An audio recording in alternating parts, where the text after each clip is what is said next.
Alright,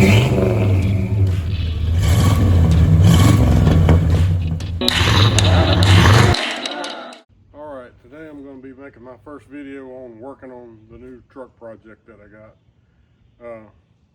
It's an 85 K10 Scottsdale, and when I bought the truck, the gas tank was taken off, and I bought the truck not running. The person took the gas tank off. They said it had a hole in it, and after I went and looked at the truck, I realized that whoever took the gas tank off really didn't know what they were doing. I mean, I've never seen anybody destroy something as bad as what they did to brackets, and I'll show you that in a minute. But basically, the video I'm going to make is me putting the fuel system, the fuel delivery system back together. The carburetor on the truck is an Edelbrock, and I ran it with carburetor cleaner in the carburetor, and it would run, and the truck ran good. So I know it'll run with gas, but my first impression of the fuel pump is that it's not working. And the fuel pump's cheap and pretty easy to change out on this, so I'm going to change it out too.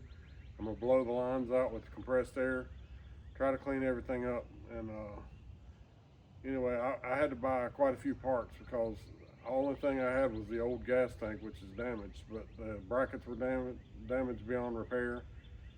They had lost the fuel filler neck and the hoses that went on it, and so I had to buy that, and I'll show you everything I bought. I guess the big item of this is the fuel tank, and I bought this fuel tank, and most all these parts came off of Jegs. You can buy them from other places too, but I was trying to order them from the place I would get them back the quickest, and I had some kind of glitch in my order, and it didn't end up happening, so I ended up wasting 3 or 4 days and didn't get my order. But this is a 16-gallon tank from that came on most of these trucks, and you can see there is minor differences in the shape of them, which, you know, the original was apparently made in Canada, it says on it, and this one's made in Taiwan. So I'm sure that there's differences, but hopefully it fits up good. Everything fits the way it should. But the original had a hole in the bottom of it, I guess where the strap was on there, and it must have got salt under it at some point in time. And so that's why the tank needed replaced. This is what they did to the original bracket. That is the same bracket as this. It's hard to imagine that they could damage it that bad. And but anyway, so I got the new brackets, and I've also got the new hoses that connect to the filler neck. I have the new fuel sending unit and a new fuel pump from Delphi. Hopefully it's a good one. It's hard to say nowadays. And then here's the filler neck, which I'll show later on when I open it up. But anyway, that's where we're at. I got the back bracket already taken off. I got the bed taken off the truck for other reasons, but it will help with replacing this fuel pump. It should help make the job go a little easier because I can at least access this back part. But you can see the other brackets on there, and it's just as damaged as the one that I showed in the other picture. But anyway, that first thing I'm gonna do is change the fuel pump. So to change the fuel pump, it's down here on the passenger side of the front of the engine, and there's 2 bolts that hold it on, and there's a rod that goes up in there that goes to the camshaft. The fuel pump rides on a cam on the camshaft, and that's what actuates the fuel pump. And it's in a kind of a tight spot. Smog pump was on there, and I took it off. It was locked up, so I'm removing it. It's no longer going to be on there. So it kind of helped give me some space, but you can see one of the bolts there, and there's one on the other side of the top, and that's what holds it on. And then you got 3 tubes on the bottom holding it on. All right, so I got the fuel pump taken off, and this is what kind it is. Hard to tell how old it is. Don't look too bad. I mean, it's greasy, but it's pretty shiny in the other area, so it's probably been replaced at some point. But the hardest part was getting the hoses off. I took the 2 bolts out and this thing kind of fell, fell out, so it's easy to remove. But this is the part that rides on the rod that goes on the cam, and there's a bolt you can put in the engine where the smog pump went, that shiny gold bolt there, and it holds that it holds the rod up. You see the rod inside the hole there? It holds the rod up so you can put the pump back in. Otherwise that rod will slide down and bottom out, and it's kind of a pain to get back up. It's not impossible, but you got to kind of do it with a screwdriver. But it holds it up and out of the way, so while you change the pump, you just got to remember when you're done to take it off, or that thing's going to be rubbing on the rod. So okay, so I blew out the lines with the air compressor, and I've reconnected the rubber lines back to the fuel pump now. It's better to do that now because you can't get to the bottom side of it once you get it installed. So now I just have to put the new gasket on there, and I'm going to put some RTV black on there. It don't say on the instructions to use RTV, but I usually do on stuff like that because you can have an oil leak. So you need to scrape away all the old gasket down there too. Clean it up real good before you put it back on there. And the last tube, the one that goes up to the carburetor, it can be connected after the pump's installed. Okay, so the fuel pump's on now. It'll probably take about an hour to put on. And that's with me blowing the fuel lines out and everything. But like I said, be sure to put the bolt back in the hole. Make sure the bolt's not too long that you put back in the hole. That goes to the rod. That top bolt you can see there to the right of the pump. I put a couple washers on there to take the place of the bracket for the smog pump, so that there's no way that it can be contacting that rod. Because if you get I'm not sure it would anyway, but I don't want to take a chance. Because that rod rides on the cam, the rod that drives the fuel pump. But all 3 lines are back on, so now I'm ready to put the gas tank on. Okay, so I've already gotten the rear gas tank bracket off. The front gas tank bracket's going to be a little bit more of a pain. You can see they mangled it up, but I still got to get this off to put my new one on. So the catalytic converter heat shield that shields the cab, I guess, from the converter, has got it's got a heat shield there that blocks the access to the bolt. So I got to take this heat shield off first. And there's a bolt at the back and 2 bolts right there, and there's a bolt at the front, which for some stupid reason they put the bolt in from the top. So I got to get something in there to get to that, maybe a ratchet.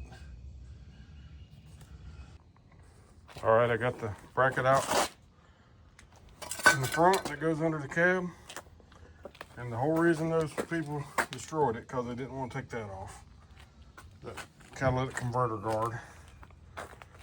Anyway, I got it off, so now I'm ready to put the tank back. Well, I got to put the sending unit in the tank. All right, so I've got the fuel sending unit, and it goes in there a certain way, and you have to put the O-ring under the bottom of that, like right here. So when you put it in, it seals, and then this nut goes on the top. But the sending unit has 2 things that stick out, this one and this one, the ground on it. And you see there's 2 notches there, and you have to order this stuff specific, right or left tank. So if you get the wrong one, you could have problems. And I've seen a guy on YouTube that had the wrong one, and he just chopped the tab off and put it the way he wanted it, which I guess that worked too. But pay attention when you order it that you get the right one. So when you set it down in there, this notch goes in the notch on the tank. That notch goes in the notch. And in this case, this is going to be pointing toward the frame of the truck, which is where the fuel lines come out. And the filler neck is at the back on this side.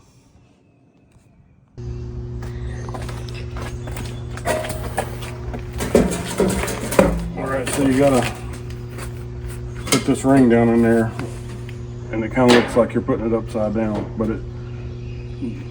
you got these spots here that you tap on it with a screwdriver and a hammer, and it drives it up, turns it like clockwise, and that's what tightens it up.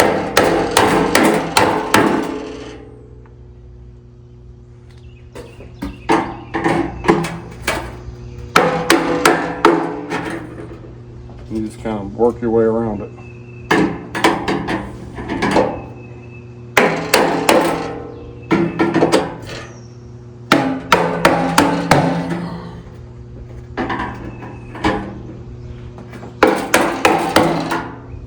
And when you get to the end, it'll lock in place.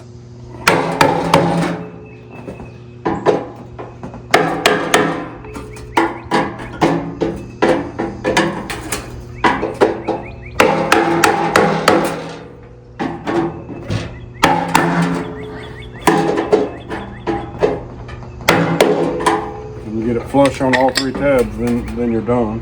That was actually pretty easy to do. The O-ring goes underneath the bottom of the tab. So now when you hook it up, you got two wires. You got the ground that has to be grounded to the truck, and you have the wire that goes to the sending unit. And on mine, I got these three tubes that I got to hook up. All right, so the next step is to put the brackets in place. And you got to pay attention which one goes to the front.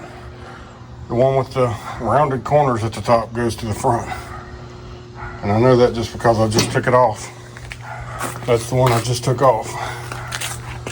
So anyway, the rounded corners goes to the front. So next I'll put the straps in place. Okay, I got my first complaint with the new bracket from Jigs.